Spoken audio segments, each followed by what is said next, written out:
Jo Gideon. Thank you, Speaker. May I also congratulate the Right Honourable Member for Newcastle upon Tyne East on securing this really important debate. I rise to talk both as the Chair of the All-Party Parliamentary Group on Youth Affairs and as the Member of Parliament for Stoke-on-Trent Central, which has significant challenges due to multiple deprivation factors in our city and the high levels of young people in care, over 1,000, which means our schools and colleges have a vital counselling and safeguarding role. This underpins our ambitions to give our young people the best opportunities to achieve and fulfil their potential. However, support for care leavers and independent livers is inconsistent and a high-risk area. These young people are vulnerable, as well as being high risk for mental health issues. And young people's mental health issues impact educational outcomes and the ability to form friendships. Problems can last into adulthood, affecting life chances and physical health. In Stoke-on-Trent, CAMHS is overstretched and cannot meet the demands across the city. Students also don't see the same person for any follow-up appointments or long-term counselling treatment. And in addition, when a student is 17, they are unlikely to be seen until they reach 18 due to the waiting list.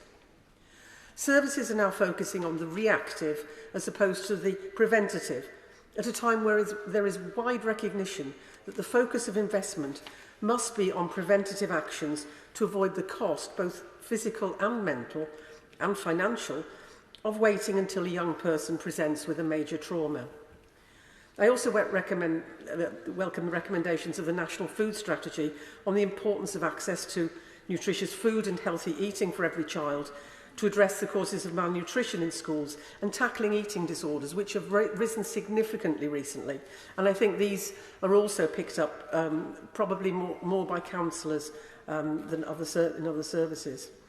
This year, Stoke-on-Trent Sixth Form College's Safeguarding, Counselling and Wellbeing team received a national award for their emotional wellbeing project. And I'm sure the House will join with me in congratulating Jo Finn, Kirsty Cooper and Kent Gagan at Stoke-on-Trent Sixth Form College on the superb work they do, which has been made possible during from the Opportunity Area funding. The college looks after about 1,800 students, many of whom are from disadvantaged backgrounds. This funding enabled the team to devise a model to meet the needs of the young people of Stoke-on-Trent rather than the other way round. The impact of this is measurable by the clinical data, as well as other key performance indicators, including attendance, progression and retention. Young people have engaged with this service as it fitted around their timetable. No travel is involved, and they see the purpose, and they are referred quickly internally either to a mental health practitioner or emotional wellbeing worker, or one of the many groups that they can attend.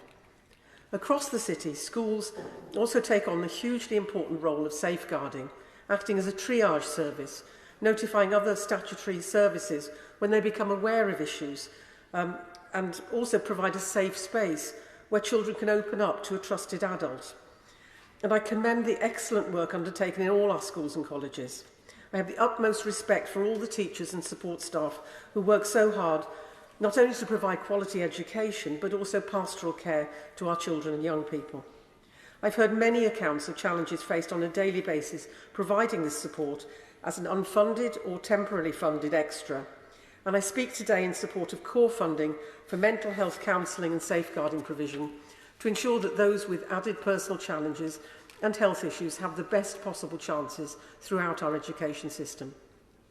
In Stoke-on-Trent, loss of early intervention across the city means there is more focus on higher tier services, looking at extreme cases involving, for example, domestic abuse, substance misuse or human trafficking. So intermediate services are an area that schools and colleges are having to deal with. Locally, Stoke-on-Trent has lost essential services, for example, the school nurse service, providing preventative support and guidance, and sometimes immediate referrals to A&E, particularly around mental health issues and eating disorders. And Hidden Harm, a drug service supporting young people with parents with drug-related and mental health issues, as well as STAR, that provided early intervention and support around healthy relationships. This is something that schools and colleges are having to pick up as a result of the loss of these services. And the threshold for family services is extremely high, and this means that schools and colleges are also picking up this early intervention work. They have the skills and experience to do this, but have no allocated budget or time. This is an additional responsibility, of course. Thank the Honourable Lady for giving way. She's making some really important points. On the point about the impact on staff, I've been really struck touring the schools in my constituency, where mental health is by far the number one priority every head teacher gives me. The impact on staff, actually, a lot of them don't have the skills and the experience to deal with the level of mental health problems they're dealing with. I went into a secondary school a few days after a young person had taken their own life. Just recently, I saw a 7-year-old expressing violent behaviour and the teacher shaken up and having to take time out of the classroom.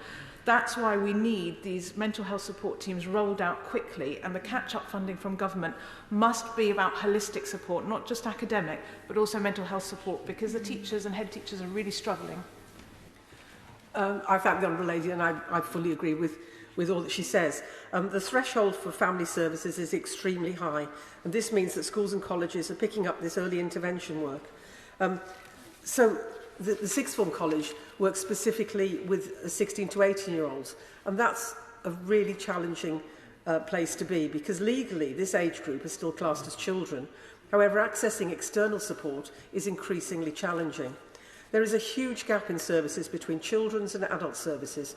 The threshold for adult services is even higher than children's services, and at 18 they come under adult services.